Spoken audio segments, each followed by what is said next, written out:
Laurent, tout à l'heure, dans une de tes vidéos, tu disais que la créativité, justement, c'était le contraire de la répétition, que quand on se répète, on ennuie les autres et on s'ennuie soi-même. Et moi, j'avais envie de plaider en faveur de la répétition. Je veux dire par là que j'ai l'impression que les artistes, ce sont des gens qui, en variant, en réinventant, bien sûr, mais passent leur vie à se répéter.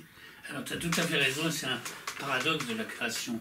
En psychiatrie, on appelait autrefois la stéréotypie, le fait qu'énormément de malades mentaux recopiaient ou refaisaient sans arrêt le même dessin. Souvent inintéressant d'ailleurs. Par exemple, copier leurs mains, puis laisser 3000 dessins de leurs mains dessinés, tu vois. Donc c'était les stéréotypies. Et dans les milieux psychiatriques, j'ai appris ça par le docteur Ferdière, on essayait à tout prix de casser la stéréotypie du malade. Il pouvait avoir des stéréotypies de gestes, de se balancer sur sa chaise sans arrêt d'une certaine façon. Donc on le considérait comme le symptôme vraiment négatif, comme un médecin qui essaye de guérir une maladie. Et donc, tu as tout à fait raison, dans l'art, il y a un côté très répétitif, et Jean-Luc Giraud a une formidable anecdote là-dessus, je crois, de Degas ou d'un peintre de cette époque, où devant un de ses tableaux, il y avait un feuillage, un collectionneur, lui qu'il aimait bien, lui disait « Ah, quand vous avez peint ces arbres avec toutes ces feuilles, qu'est-ce que vous avez dû vous ennuyer ?» Et Degas, très surpris, lui a dit « Mais non, c'est là que j'étais le mieux. » C'est-à-dire à se répéter, à peindre les feuilles une par une, comme l'enlumineur du Moyen-Âge faisait aussi interminablement le carrelage au sol, comme une miniature persane, tu sais, sous les pieds de Saint-Anselme ou Saint-Antoine. Au contraire, ce côté décoratif et répétitif faisait partie d'une espèce d'automatisme qui, alors ça, on voit ça dans le bouddhisme et dans le zen, qui endort l'esprit et qui, pour une fois, ou comme dans Krishnamurti, fait taire le petit vélo mental et te fait passer à autre chose.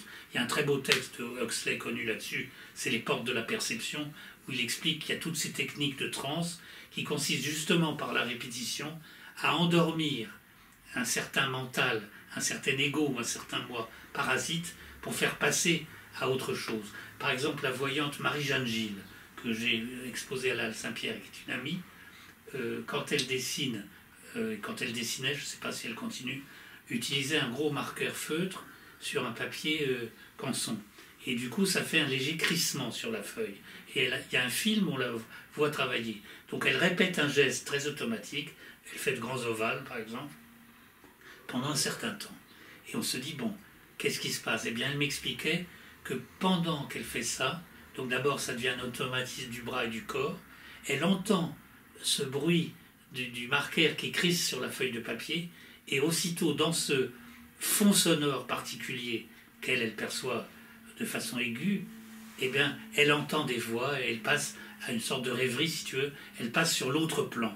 Il n'y a rien de mystérieux là-dedans, c'est tout simplement une chose perceptive, de la perception ou de la synesthésie. C'est-à-dire que ça l'aide à passer, à décrocher de la perception ordinaire ou du quotidien pour passer, si on peut dire, dans un espace poétique ou de création. Donc il y a un mélange de répétition, mais qui aide à faire le passage. Ce sont des objets de transport, comme dit, je crois, Huxley, qui te transportent d'un plan à l'autre. Et donc, dans la répétition, il y a effectivement quelque chose de favorable. Il y a aussi l'aspect discipline.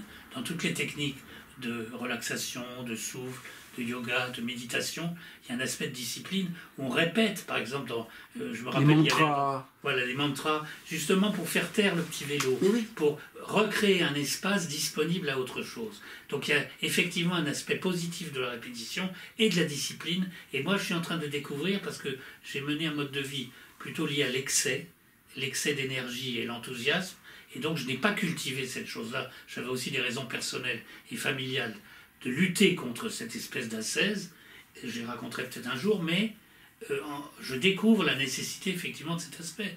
Et donc tu as raison de dire qu'il y a un aspect répétitif dans la création, mais on pourrait dire que la création, comme la nature, c'est au fond comme si on brassait sans arrêt la même chose, comme notre ami Jean-Luc, lui, n'arrête pas de dessiner toujours le même visage qui est censé être le sien, donc on pourrait dire qu'il doit s'en lasser. Eh bien, pas du tout, parce qu'en brassant sans arrêt, ou comme un pâtissier qui reprend la même pâte sans arrêt, eh bien c'est dans ce brassage de la même chose, donc dans cette répétition apparente, qu'apparaît de temps en temps une petite nouveauté. Donc en réalité, la répétition et l'inventivité ou la nouveauté ne sont pas contradictoires. L'un est presque la condition de l'autre.